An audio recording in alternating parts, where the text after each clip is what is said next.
Andre Whitfield was 38 years old when his father collapsed, and his wife texted that she was already at the hospital, sitting by his bedside. Andre believed her completely. He always had. He was a logistics manager, steady, overlooked, the kind of man people called boring. Without knowing, he noticed everything. He rushed through those ER doors expecting to find Tamika holding his father's hand. Instead, he found his father alone, terrified, and abandoned. A nurse pulled him into the hallway, lowered her voice, and told him his wife had never set foot in that department tonight. But she had seen her before. Same day, same time, every single week, for 6 months, visiting someone else entirely in administration. Andre said nothing.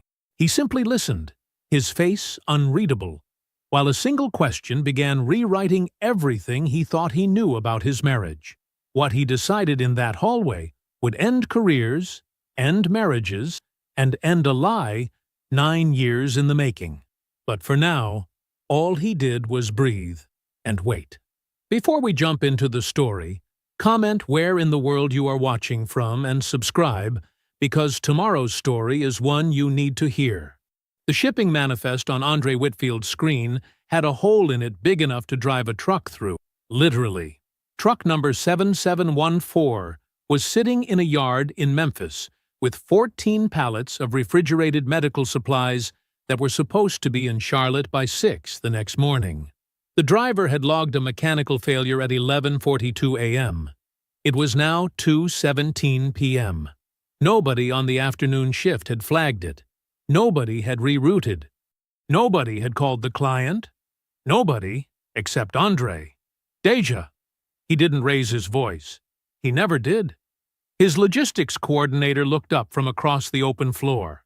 "Get me Barfield Transport on line 2 and pull up every refrigerated carrier we have within 150 miles of Memphis. I need 3 options in 10 minutes. "On it," she said, already moving. His supervisor, Carl, stopped by his doorway with a coffee mug and a look that was half impressed, half relieved. "You catch that Memphis thing?" "Fixing it now." Carl pointed at him like he'd won something and walked away.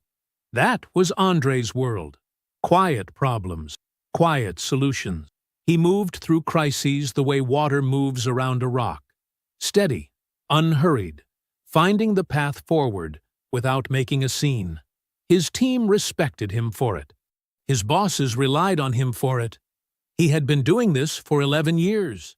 Senior operations manager at Lakeview Freight Solutions. He knew every carrier, every bottleneck, every weak link in the chain. He could look at a spreadsheet the way other men read a face, and know exactly where the lie was hiding. At home, things were different. 9 years of marriage to Tamika had given him a life that looked right from the outside. Their house on Delwood Drive was clean and well kept. Their social media looked like a highlight reel. Dinners out, birthday posts, couples trips to the coast. Tamika was good at that. She had a gift for presentation. As a physical therapist at Meridian Sports Rehab, she was warm and professional. The kind of woman who made a strong first impression and an even stronger second one. But lately, the edges of things had started to feel different. Small things. The kind of things that didn't mean anything alone. Her phone, always placed face down on the counter. Late clinic days that stretched past 8, sometimes 9 o'clock. A renewed gym obsession that had started almost exactly 6 months ago, though her body hadn't really changed. The way she sometimes laughed at her phone and then put it away before he could see what was funny.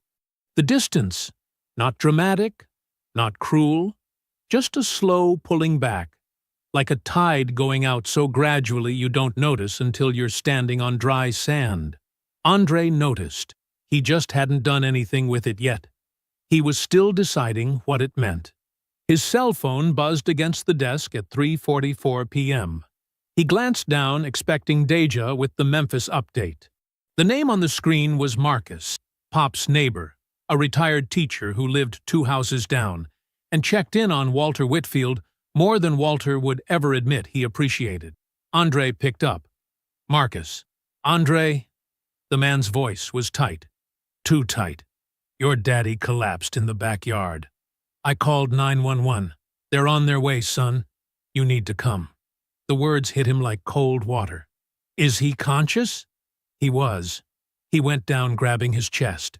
They're almost here. I can hear the sirens. I'm leaving now. Andre was already on his feet, jacket in hand. Which hospital? Crestview Medical. That's the closest. I'm on my way. Stay with him, Marcus.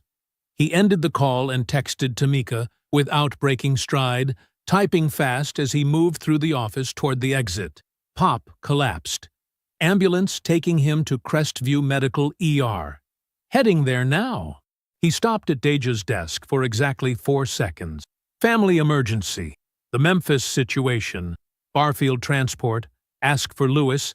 Tell him it's Andre Whitfield, and I need the Charlotte run covered tonight. He'll do it. Then he was out the door. He drove with both hands on the wheel and his jaw tight. His mind kept trying to go to dark places, so he pulled it back. He thought about Pop's hands instead. Big, rough hands that had sorted mail for 31 years. Hands that had taught him to tie his shoes, to throw a spiral, to change his first tire in a parking lot behind a Kroger when Andre was 16 and embarrassed about not knowing how. Pop laughing at his kitchen table.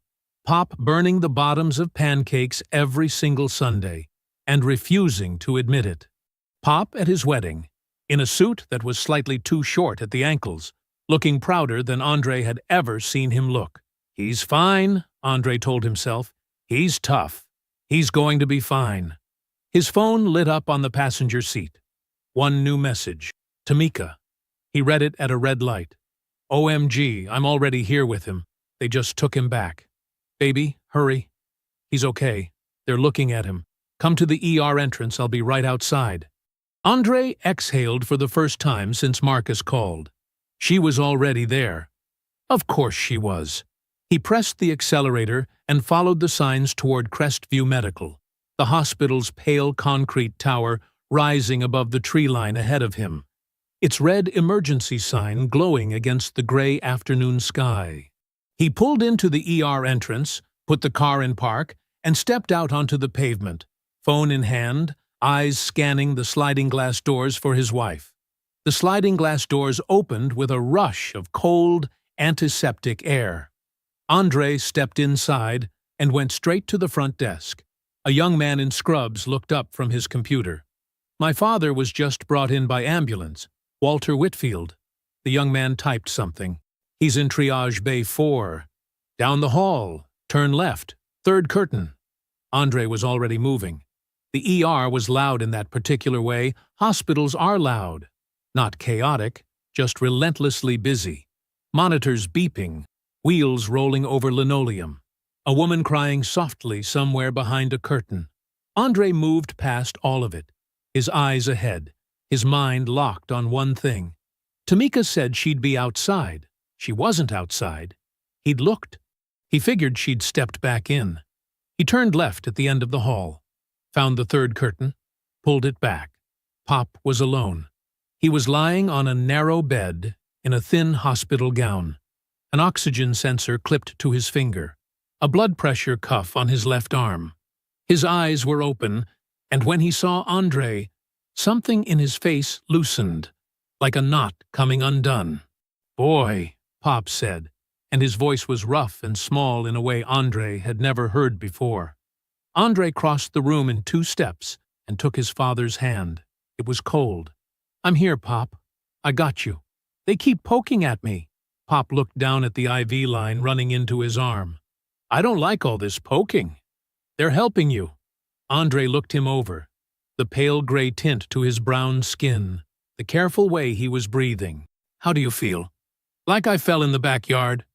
Pop almost smiled. "Because I fell in the backyard." "What happened?" "Pressure in my chest, then my knees went out from under me." "Marcus called you?" "He did." Andre squeezed his hand. "You scared me, old man." Pop looked past him at the open curtain. "Where's Tamika?" Andre turned. The curtain was open. The hallway beyond it was a stream of nurses and orderlies and rolling carts. No, Tamika. She'll be in soon, Andre said. He kept his voice easy. He stepped to the curtain and looked both ways down the hall. Nothing. He checked his phone.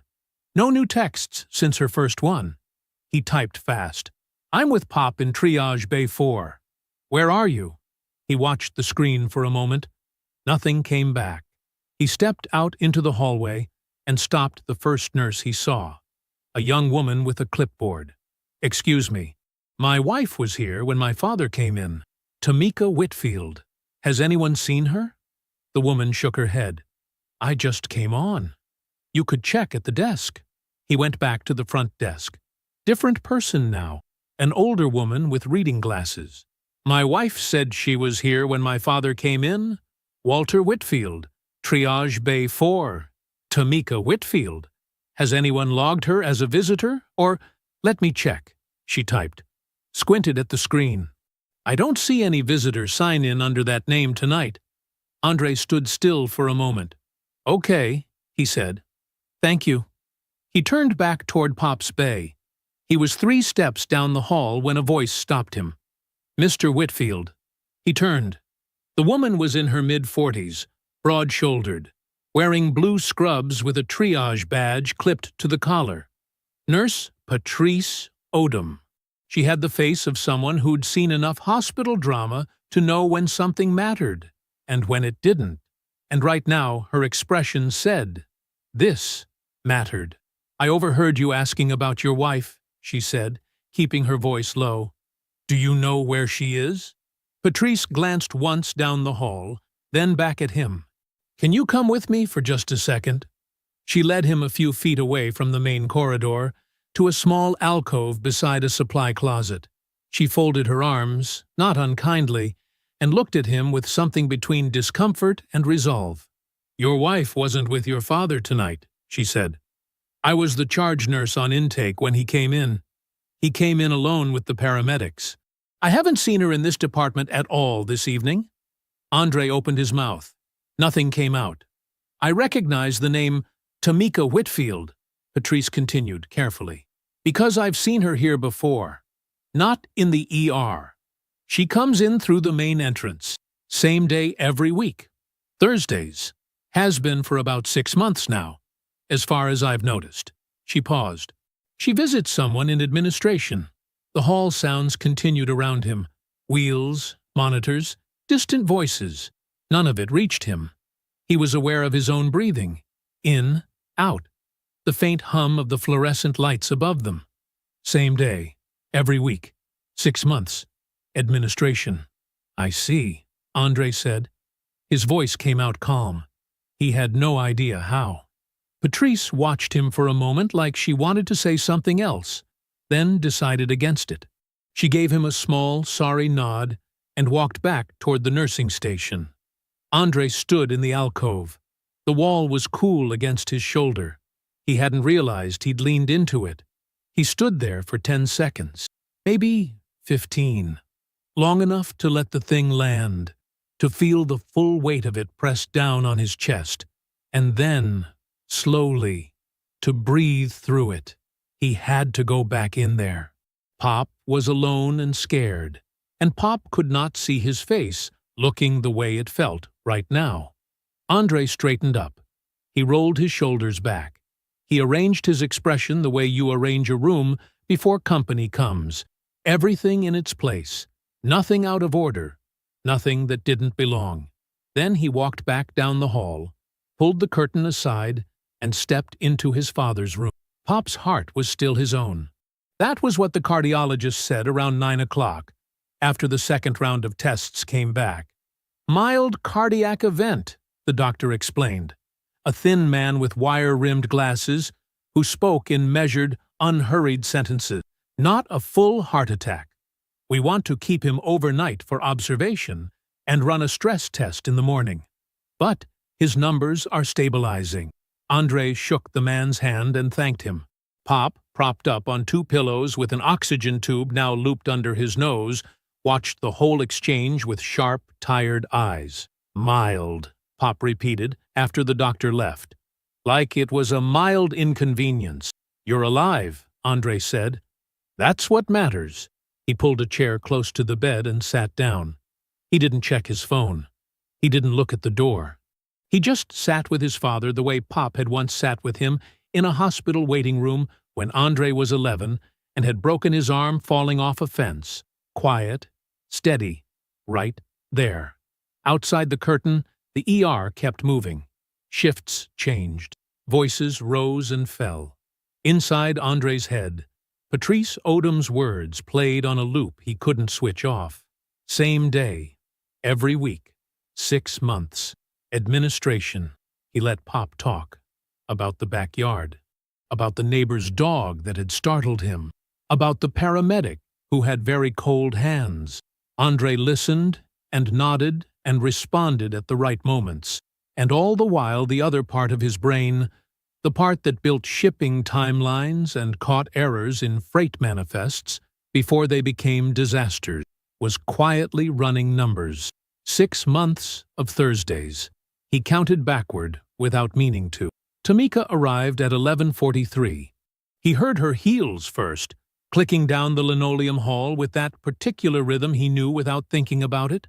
Then the curtain moved, and there she was, eyes wide, breath a little short, hand pressed to her chest in a performance of frantic worry. "Oh my God, Pop." She went straight to the bed, leaned down, kissed his forehead. "I am so sorry I wasn't here. Baby, I am so sorry." Pop said nothing, just watched her. She turned to Andre next and pulled him into a hug he returned without stiffening. He was careful about that. "The traffic was insane," she said into his shoulder. "And then my phone died completely. I didn't even realize until I was almost here. I felt terrible. I couldn't call. I couldn't text." "It's fine," Andre said. "You're here now." He stepped back and looked at her. Really looked. She'd changed clothes since morning. That happened sometimes. She'd come from a long clinic day, get something on her scrubs, change in the car. That alone meant nothing. But she'd also showered. He could tell by the way her edges were freshly laid, the skin at her hairline still slightly dewy. Her perfume was something floral and light. He didn't recognize it, and he knew her perfumes. He'd bought most of them. He let his eyes drop to her hands as she reached up to adjust her earring. Her ring was on. Gold band, princess-cut diamond, exactly where it always was, but the skin beneath it was a shade lighter than the skin around it. A faint, pale ring inside the ring, like it had been off for a while, like the sun had touched everything around it, except that one small circle. He noticed all of this in the time it took her to finish her sentence. "I should have charged my phone this morning," she said, shaking her head. "I just feel awful." "Don't worry about it." He gestured to the chair beside Pop's bed. "Sit with him." She did, and Andre stood back and watched her hold his father's hand and ask all the right questions in all the right tones, and he felt something inside him go very, very still. Not cold. Not numb. Still. The way a pond goes still before you can see your own reflection clearly in it. Around 1 in the morning, Tamika fell asleep in the recliner chair the nurses had brought in. Her breathing slowed and evened out. Pop looked at Andre over her sleeping form. "Come here," Pop said, barely above a whisper. Andre leaned in close. Pop's eyes were clear and dark and steady. "You're not as slow as people think, are you, son?" It wasn't a question. Andre held his gaze for a moment. Then he gave one small, slow nod. Pop patted his hand once and closed his eyes. Andre got home at 2:30. Tamika had stayed at the hospital, saying she wanted Pop to wake up to a familiar face. He hadn't argued. The house was dark. He didn't turn on many lights. He sat down at the kitchen table with his laptop. The refrigerator hummed. The street outside was quiet. He opened a browser and created a new email account. Nothing connected to his name, nothing connected to anything she'd recognize. Then he opened a blank folder. He stared at the cursor for a moment. Then he typed 2 words. Inventory. He pressed Enter. And then, slowly and deliberately, he began to type. Every late night she'd explained away. Every Thursday she'd accounted for with a story that had, now that he lined them up, always been just slightly too smooth. He wrote it all down. Every crack he'd spackled over without thinking. Everything he'd chosen, without realizing he was choosing not to see. The cursor blinked steadily in the quiet kitchen as Andre Whitfield began, for the first time, to look. 3 days passed. Andre went to work. He filed reports. He approved freight routes and caught a routing error on a Milwaukee shipment that would have cost the company $11,000. He ate lunch at his desk. He answered emails.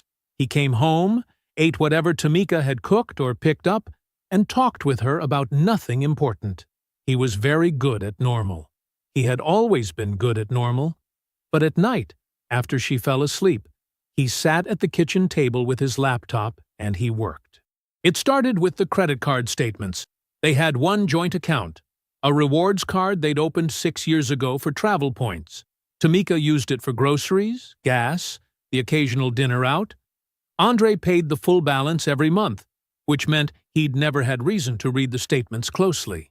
He'd just looked at the total, confirmed it was reasonable, and paid it. He read them closely, now. He pulled up 18 months of statements and exported them into a spreadsheet, the same kind of layout he used to track freight billing at work. Vendor, date, amount, category. He color-coded by day of the week. All the Thursdays turned yellow. Then he filtered by Tamika's charges, anything that matched the types of places she frequented. And the pattern started showing its shape, the way a picture sharpens when your eyes finally find the focus point. There was nothing suspicious on her card. No hotels, no unfamiliar restaurants, no charges she couldn't explain. That was the first tell.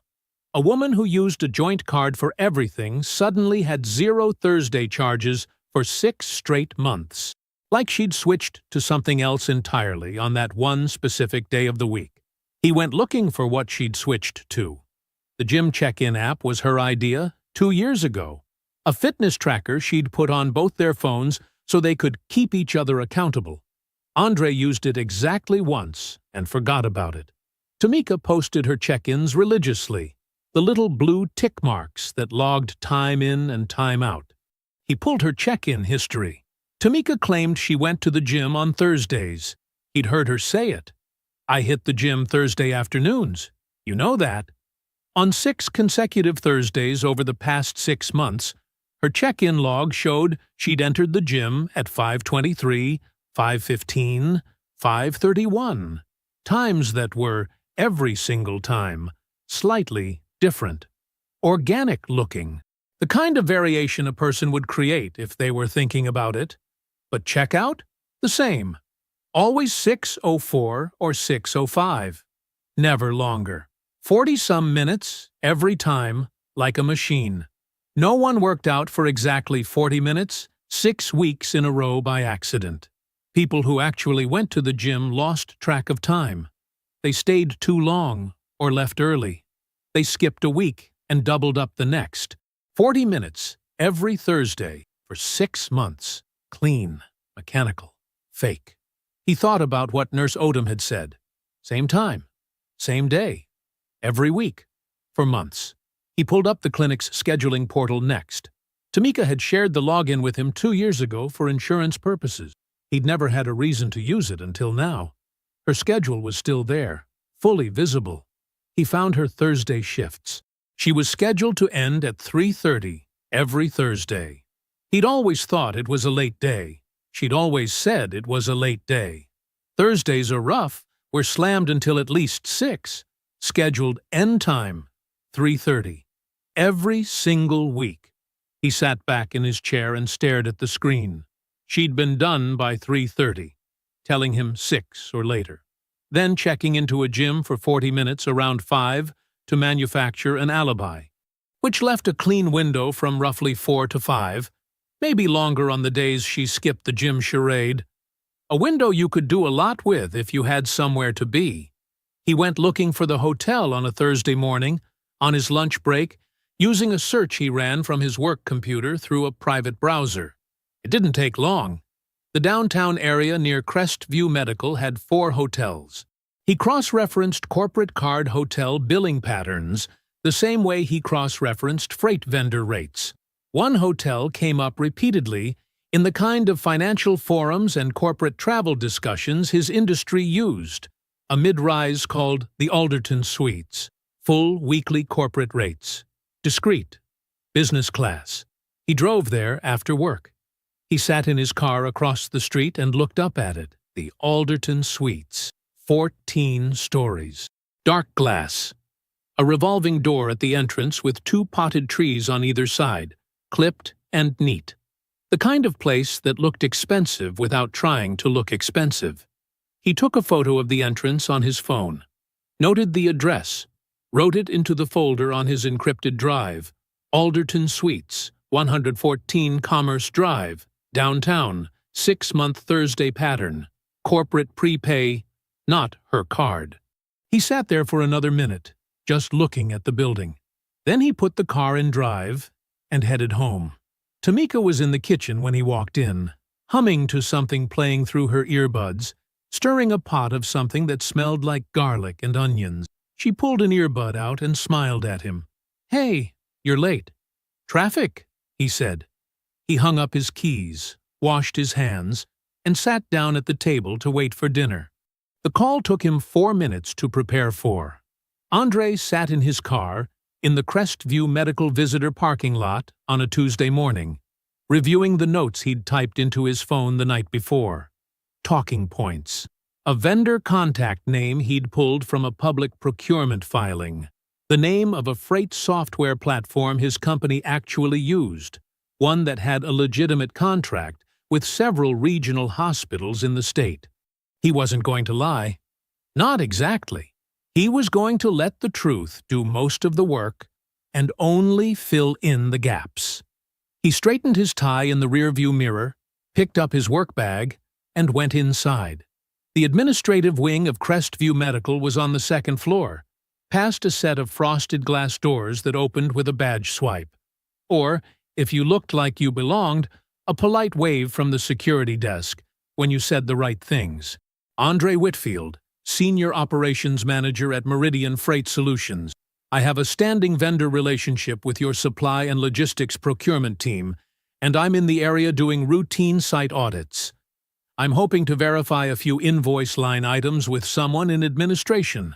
The man at the desk, young, bored, barely looking up, made a brief call, nodded, printed a visitor badge. 2nd floor. Someone will meet you up there. No one met him up there. That was fine. Better, actually.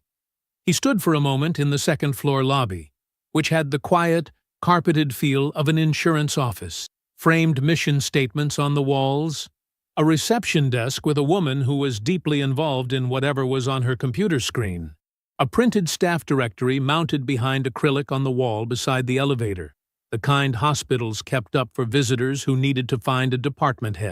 Andre walked to it slowly, the way a man walks when he's not in a hurry, because he has every right to be there. He read it top to bottom. He found the name on the 3rd scan. Garrett Boone, Director of Hospital Operations, Administrative Services Division, Room 214. Andre took out his phone and typed the name into his notes without looking away from the directory.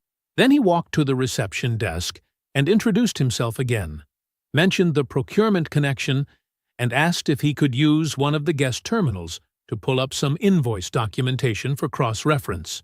The woman pointed to a terminal in the corner without breaking from her own screen. "Help yourself." He worked quickly, methodically, the same way he worked at his own desk. He pulled up a public vendor portal that Crestview Medical used for procurement submissions, a system he knew because Meridian Freight used the same platform with 3 other hospital networks. He had a legitimate login. He used it. The invoices were there. Dozens of them. Freight and supply vendor submissions going back 2 years, logged under the Operations Division, Garrett Boone's division. Andre scanned them the way he scanned freight manifests. His eye was trained to catch the thing that was slightly off. the number that didn't fit the pattern around it. At work, it was a routing cost that ran 8% over market rate for 3 straight quarters. A vendor billing the same delivery fee for routes of wildly different distance. Here, it took him less than 10 minutes. There were rebate credits, payments that were supposed to flow back to the hospital when vendors hit certain purchase volume thresholds. Standard practice. Andre knew the format cold. But 3 vendor accounts were logging rebate credits at rates that ran almost double what the corresponding purchase volumes justified. And the receiving account number on those credits wasn't a Crestview medical account he recognized from the standard disbursement fields. It was the same account. All 3 vendors, same routing number, different from everything else on the page. A man without his background might have missed it. It didn't look like theft at first glance. It looked like a data entry quirk, a rounding variance, the kind of thing a tired auditor skips over on a Friday afternoon. Andre did not skip over things. He took out his phone and photographed the screen. 3 shots. The vendor names, the rebate figures, the account number. He kept his hand steady and his face completely neutral, the way he'd kept his face neutral in Pop's hospital room when Tamika walked in smelling like someone else's soap. He went back through the directory listing before he closed out of the portal. Garrett Boone, Director of Hospital Operations. He ran the name through the hospital's public staff page on his phone. The bio was brief. Garrett Boone joined Crestview Medical in 2019. He holds an MBA from Dartmouth and oversees all vendor, supply, and facilities contracts for the institution. Below his name in the department contact section was a secondary listing. Felicia Boone, Financial Compliance Auditor, Administrative Services Division. Same last name. Same division. Same building. Andre read it twice. Then he sat very still for a moment, the hum of the terminal fan the only sound around him. Garrett's wife worked in financial compliance. In the same department, in the same hospital where her husband had been quietly routing money into an account that didn't belong to anyone on the official book. Andre cleared the browser history, logged out of the portal, and stood up. He nodded to the woman at the reception desk. She didn't look up. He walked back to the elevator, pressed the button, and waited with his hands folded in front of him and his bag at his side. By the time the doors opened, a plan had already started taking shape. He chose his words carefully. That was the thing about Andre. He always did. It was a Sunday evening. Tamika was at the kitchen counter slicing fruit, her back to him, her phone face down beside the cutting board the way it always was now. The news played low on the TV in the next room. The apartment smelled like mango and dish soap. Everything looked normal. Everything had always looked normal. I talked to Pop's cardiologist, Andre said from the doorway.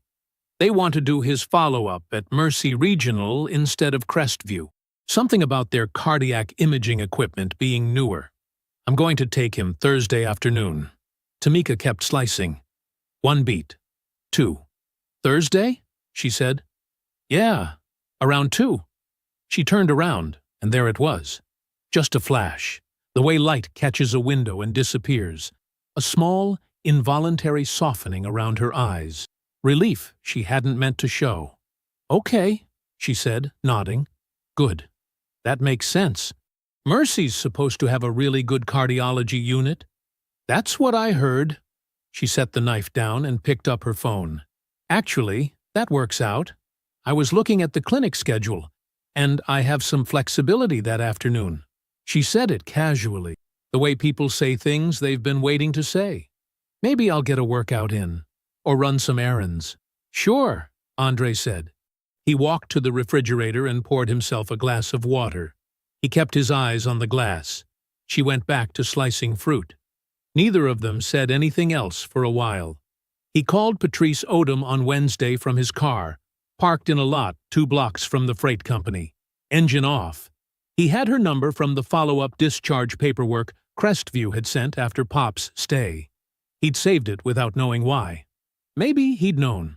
She picked up on the 3rd ring. Nurse Odom, this is Andre Whitfield. Walter Whitfield's son. You spoke with me the night my father came in. A pause. Yes, Mr. Whitfield. I remember. Her voice was careful. Professionally careful. The kind of careful that meant she was paying attention. How is your father doing? He's better. A lot better. Thank you. Good, she said. And she meant it. He could hear it. He took a breath. I need to ask you for something, and I want you to know I'm not asking you to break any rules. I'm not asking for records or files or anything like that. He stopped. I just need to know if you see my wife in the building tomorrow. That's it. Just whether she's there. The line was quiet for a moment. You're not going to cause a scene in my hospital. It wasn't a question. No, ma'am. Another pause. He heard her exhale slowly. I'll keep my eyes open, she said. She called him Thursday at 4:12 in the afternoon. He was sitting in Pop's living room, Pop in his recliner with the game on. The fake cardiology appointment long since invented and discarded. He stepped into the hallway. She was here, Patrice said. Went straight up to the second floor around 2:30. Stayed about an hour. She paused. I didn't follow her, Mr. Whitfield. I just know what I saw. That's all I needed, he said. Thank you, Patrice. He put the phone in his pocket and stood in the hallway for a moment with his hand pressed flat against the wall. Then he went back inside and watched the rest of the game with his father. She was still in the shower Friday morning when her phone buzzed on the bathroom counter. It was one of those buzzes that meant a notification had mirrored to the shared tablet they kept on the bedroom dresser. They'd set it up 2 years ago so Tamika could follow her clinic calendar from bed. He'd forgotten about the sync. Apparently, so had she. The tablet screen lit up on the dresser.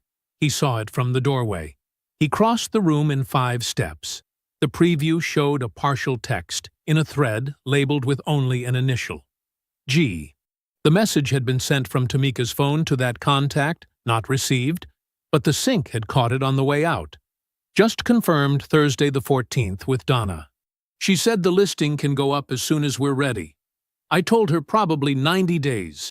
Once you figure out the money situation we talked about, I can give notice, and we're done. I'm so ready to be done. Andre read it once. Read it again. He set the tablet down very carefully on the dresser. His hands were trembling, just slightly, just enough that he could see it when he held them in front of him. It was the first time his hands had done that through any of this. He noticed it the way he noticed everything. He made note of it. Then he breathed in, slow and even, through his nose. The shower was still running. He picked the tablet back up. He closed the notification. He checked that it was gone from the screen, then set it back on the dresser at the exact angle it had been before. He went to his desk, opened his laptop, and unlocked the folder labeled Inventory. He typed, Realtor. Donna. Listing ready in 90 days. Exit plan tied to Garrett's money situation. Tamika planning to leave once funds secured. He closed the laptop. The shower cut off. He sent the email on a Monday morning from his work account on company letterhead. It was professional, precise. The kind of email that looked exactly like what it claimed to be. Ms. Boone, I'm a senior operations manager at Hargrove Freight Solutions. We currently hold a vendor contract with Crestview Medical and are conducting a routine compliance review of our invoice records for the past fiscal year. During that review, I flagged several disbursement discrepancies tied to your hospital's operations department that I believe fall under your division's purview. I'd welcome the opportunity to meet at your convenience to share what I've found and ensure everything is in proper order on both ends. Please let me know your availability. He signed it with his full name, title, and direct phone number. She replied in 40 minutes. Mr. Whitfield, I can meet Wednesday at 10 a.m. in my office. Please bring copies of any relevant documentation. Her office was on the 3rd floor of Crestview's administrative wing, at the end of a corridor that smelled like printer toner and recycled air. The carpet was gray. The fluorescent lights buzzed faintly overhead. Everything about the space said function over comfort. Felicia Boone was already at her desk when the receptionist showed him in. She stood to shake his hand, and he took a quick read of her the way he always did with people. Mid-30s, maybe 39. Natural hair, close-cropped. Dark blazer, no jewelry except small gold studs in her ears. Eyes that moved to the folder in his hand before they moved to his face. She was sharp. He'd expected that. He'd counted on it. "Mr. Whitfield," she said. "Have a seat. Thank you for making time." "Of course." She sat back down, folded her hands on the desk, and waited. Not impatiently. She was the kind of person who let silence do its work. He opened the folder and placed 3 sheets on the desk in front of her. Clean printouts. No handwriting, no annotations, nothing personal. Just numbers, vendor codes, and dates arranged in a simple side-by-side comparison. "These are our invoice records on the left," he said, pointing to the first column. "Standard disbursement amounts for the service tier we've been operating under. On the right, the amounts actually posted through your system's vendor payment portal over the past 6 months. He let her look. She picked up the first sheet. Her eyes moved across the rows quickly. Left column, right column, back to left. The kind of reading that meant she already understood what she was seeing. She didn't ask what she was looking at. She just asked, "How large is the average variance?" "Between 12 and 18% per transaction," Andre said. "Consistent, never random." She set the sheet down and picked up the second one. Her expression didn't change much, but something behind her eyes did. A small tightening. The look of someone confirming a suspicion they hadn't yet named out loud. "This rebate notation here," she said, pointing to a line near the bottom of page 2. "This isn't a standard vendor rebate code." "No," Andre said. "It isn't." She looked up at him for the first time since she'd started reading. "Where is this money going?" "I was hoping your department could determine that," he said. "That's above what I'm authorized to trace on my end. Our concern is making sure our invoices aren't being used to route funds somewhere they shouldn't go. That's a liability issue for us." It was all true. Every word. He hadn't lied once. She held his gaze for a moment, measuring him, maybe, or measuring the situation. Then she looked back down at the papers. "Which department submitted these payment authorizations?" "Operations," he said. She didn't react. Not visibly. But she stopped flipping through the pages. Just for a half second. Just long enough. She stacked the papers carefully, lined up the edges, and set them down. "Can I keep these?" "I brought them for you." She nodded once.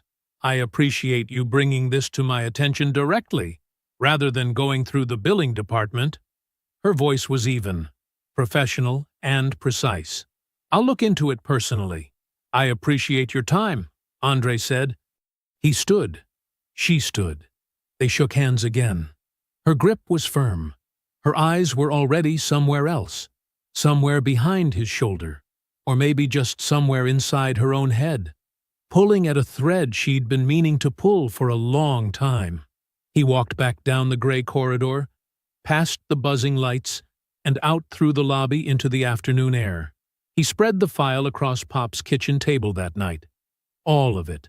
The hotel charges, the vendor codes, the timeline, the realtor note. All of it laid out in order. The way he'd lay out a supply chain audit for a client. Pop sat across from him in his recliner, a cup of tea cooling on the side table, reading glasses on, squinting at each page as Andre walked him through it.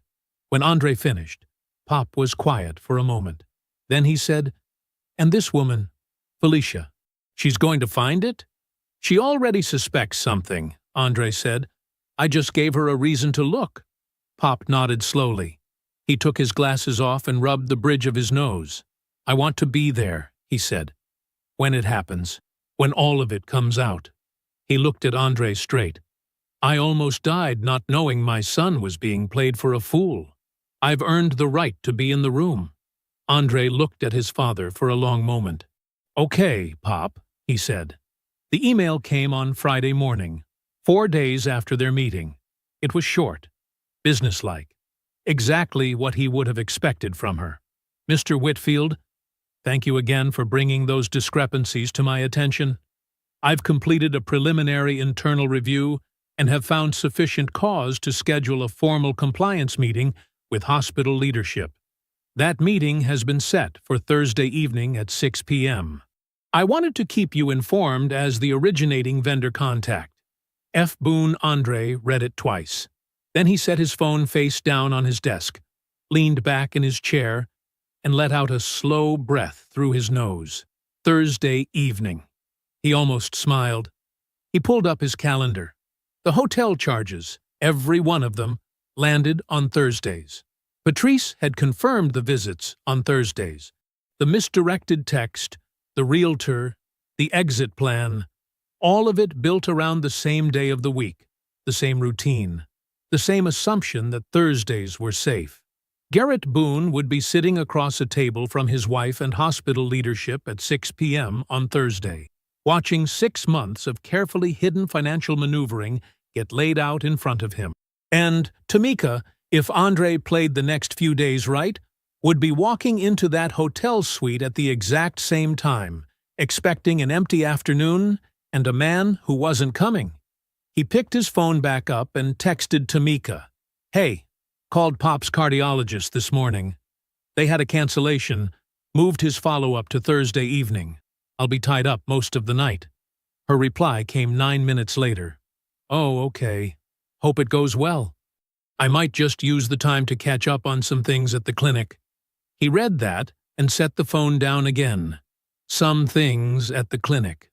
The wording was so easy for her. So smooth. 6 months of practice had made it effortless, and that fact landed somewhere quiet and cold inside his chest. He didn't reply right away. He just added her message to the file, the same way he'd added everything else. Without emotion, without commentary. Just the record. He drove to Pop's house Saturday afternoon. Pop was in the kitchen when Andre came in, standing at the stove without the cane, moving carefully but steadily. He'd put some weight back on since the hospital. Color back in his face. The cardiac event had scared him, but it hadn't broken him. Andre sat down at the kitchen table and told him about Felicia's email. About Thursday. Pop turned the burner off and came to the table. He sat down across from Andre with the deliberate movement of a man who was conserving energy for the right moments. "Thursday," Pop repeated. "Thursday." Pop folded his hands on the table. He was quiet for a second, the way he got when something settled in him like a decision already made. "I'm not going to any cardiology appointment." "I know. I'm going with you." "I know, Pop." Pop nodded once, firmly. The matter closed. He reached over and tapped the table with 2 fingers. "You said you talked to a lawyer." "Wednesday," Andre said, "before I told you about the email." "And?" "The house is protected. I was the sole qualifying borrower when we bought it. My name is the only one on the mortgage." He paused. "She has no claim." Pop looked at him steadily. "The accounts? I opened a separate account 2 weeks ago and have been routing my direct deposit there since. The joint account still looks normal. I haven't touched what's in it." He kept his voice even. "The lawyer said to leave it alone until the filing. So I did." Pop was quiet for a moment. "You thought of everything," he said. It wasn't a question. "I tried to," Andre said. Pop leaned back in his chair. He looked at his son the way he sometimes did, like he was measuring something, and whatever he was measuring was coming up larger than he'd expected. 9 years, he said quietly. She had 9 years of you, your patience, your work, everything you built. Andre didn't say anything. And she thought you were slow, Pop said. She did. Pop made a sound low in his throat. Not quite a laugh. Something harder than that. Well, Thursday came the way storms come. Ordinary looking until it isn't. The afternoon light was flat and pale, the sky a dull gray that couldn't decide whether to rain. Andre drove. Pop sat in the passenger seat in his good jacket, cane between his knees, eyes forward. They parked across the street from the hotel at 5:40 p.m., engine off, windows cracked just enough. The hotel entrance was clean and well lit. A pair of glass doors with brass handles and a short awning over the sidewalk. A doorman stood just inside. Andre had his phone on his knee. The file was complete. The lawyer had the paperwork ready. Felicia's meeting was starting in 20 minutes across town. Everything was in place. Pop didn't say anything. Andre didn't either. They just watched the entrance. And they waited. At 5:58 p.m., a cab pulled up to the curb. Tamika stepped out. She was dressed well. Not clinic clothes. A dark-fitted jacket, heels, her hair down the way she wore it when she wanted to look her best. She paid the driver without looking up, tucked her phone into her purse, and walked toward the entrance, with the easy, practiced stride of someone who had done this many times before. Because she had. Andre watched her from the passenger window. He didn't move. He didn't speak. He just watched her push through the glass doors and disappear inside. Pop said nothing. He just reached over and put one hand briefly on Andre's forearm. One firm squeeze. Then he let go. Andre opened the car door. They took the elevator to the 4th floor. Pop moved slower than Andre, but he kept up. Cane steady, jaw set, eyes forward. He hadn't asked Andre a single question on the walk from the car. He didn't need to. He knew the plan. The hallway on the 4th floor was quiet. Cream-colored walls, low lighting, the faint smell of recycled air and carpet cleaner. Room 4 and 12 was at the far end, past a row of identical doors, each one closed. They reached it just in time. Tamika was standing in front of the door, keycard in hand, pressing it against the reader. The little light blinked green. She pushed the handle down. Tamika. His voice was calm, not loud. Just her name, said plainly. The way you'd say it if she'd left something on the kitchen counter. She went completely still. Her hand was still on the door handle. The door was cracked open an inch. For a moment she didn't move at all, and the silence in that hallway was so complete that Andre could hear the faint sound of the ventilation system running somewhere above them. Then she turned around. The look on her face moved through 3 things in under 2 seconds. Shock first, then calculation, then something that tried to arrange itself into composure, but didn't quite make it all the way. Her eyes moved from Andre to Pop, then back to Andre. What are you? She stopped. Started again. What is this? Andre took 2 steps forward, not aggressive, just closing the distance to a normal conversational space. He held his phone in one hand, the screen dark. He didn't raise it. He didn't need to. 6 months, he said. Every Thursday. This hotel, this floor, that room. He spoke evenly, no heat in his voice at all. The corporate card in Garrett Boone's name, covering every stay. Your clinic schedule manipulated on every one of those days. The realtor you've been meeting with quietly. The plan to leave once Garrett worked out the money situation. He paused for exactly 1 beat. I have all of it. I have had it for weeks. Tamika stared at him. Something shifted in her face. The composure cracked, and what came out wasn't remorse. It was anger. You went through my things. Her voice climbed. You went through my phone.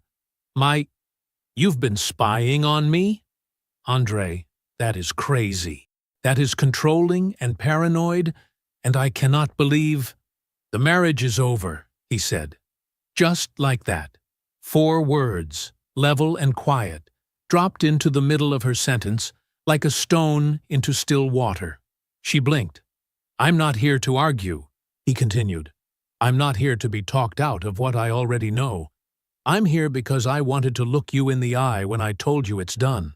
And because everything that comes next, the filing, the house, the accounts, is already in motion. Tamika opened her mouth, closed it, opened it again. You can't just... She shook her head, pivoting fast, voice rising. You think Garrett is going to... You think any of this... "Garrett," Andre said, "is not coming." She went quiet. Pop stood slightly behind Andre's left shoulder, cane planted, both hands resting on its handle. He hadn't said a word. He didn't need to. His presence alone said everything it needed to say. Tamika looked at the cracked door beside her, then back at Andre. Something in her face faltered. A real thing, not performed, as the math she was doing came up wrong no matter how she ran it. Andre's phone buzzed in his hand. He glanced down at the screen. A text from Felicia Boone. Meeting concluded. Garrett has been suspended effective immediately pending termination and criminal referral. HR and legal are involved. I thought you should know. F. Boone. He read it once, slid the phone into his pocket. Then he looked at Tamika one last time. Not with anger, not with satisfaction. Just a steady, clear-eyed look that said everything the past 9 years had quietly earned him the right to say, without a single word. He turned. "Come on, Pop." Pop gave Tamika one long look, unhurried, unsparing, then turned with his son. They walked back down the hallway together, the two of them, footsteps quiet on the carpet, and left her standing alone in front of a door that now led nowhere. Andre filed for divorce on a Monday morning. He wore a plain gray shirt and carried a manila folder thick with documents, bank statements, credit card records, hotel receipts, the misdirected text, the realtor communications, all of it printed clean and organized by date. His attorney had called it the most thorough first meeting file she'd seen in 20 years of family law. "You did my job for me," she'd said, flipping through the pages with raised eyebrows. "I'm in logistics," Andre had told her. "I organize things for a living." She'd smiled. He hadn't. The filing took less time than he expected. The house was straightforward. His name alone on the original mortgage, a fact Tamika had never paid much attention to. The joint accounts were documented and divided cleanly. Everything he'd quietly moved and protected in the weeks prior sat in order, exactly where he'd placed it. He walked out of the attorney's office at 10:47 a.m. into a gray November sky, stood on the sidewalk for a moment, and breathed. That same week, Felicia Boone filed for divorce from Garrett. Andre heard about it through a brief professional email she sent him. 3 sentences, no personal detail, the same clipped tone she'd used in every interaction they'd had. She thanked him for the information he'd brought to her attention. She said she hoped things were moving in a better direction for him. She did not mention Garrett by name. Andre wrote back 2 sentences. He thanked her for her integrity. He meant it. Garrett's personal accounts had been frozen pending the criminal referral. His salary suspended. The shell account he'd been quietly filling for months, the one he'd apparently promised Tamika would fund their new life, was now evidence in a formal investigation. Whatever he had told her, whatever he had promised, was gone. The plan Tamika had built her exit on had no floor anymore. Andre didn't post anything on social media. He didn't send a mass text. He didn't make a single dramatic announcement. He made phone calls. He had quiet dinners. He sat across from people, their friends, their family, people who had stood at their wedding and eaten at their table, and he told the truth plainly, without theater. No names called, no voice raised, just the facts, laid out the same way he'd laid everything else out. Each conversation was the same. He would say what happened. He would answer whatever questions came. He would make it clear he wasn't asking anyone to choose sides, only to understand why he'd made the choices he had. Most people understood. Some were shocked. Some weren't as surprised as they let on. His cousin Marcus had gone quiet on the phone for a long moment and then said very simply, "I always felt like she was performing, man. I just didn't want to say it." Tamika, without Garrett's money and without a social circle that hadn't heard the truth from Andre's own mouth first, found the ground under her considerably smaller than it had been. Pop heard the final word of the formal filing from Andre directly, sitting at Pop's kitchen table over 2 cups of coffee on a Thursday afternoon. Not that Thursday. A different one. One that belonged to them now.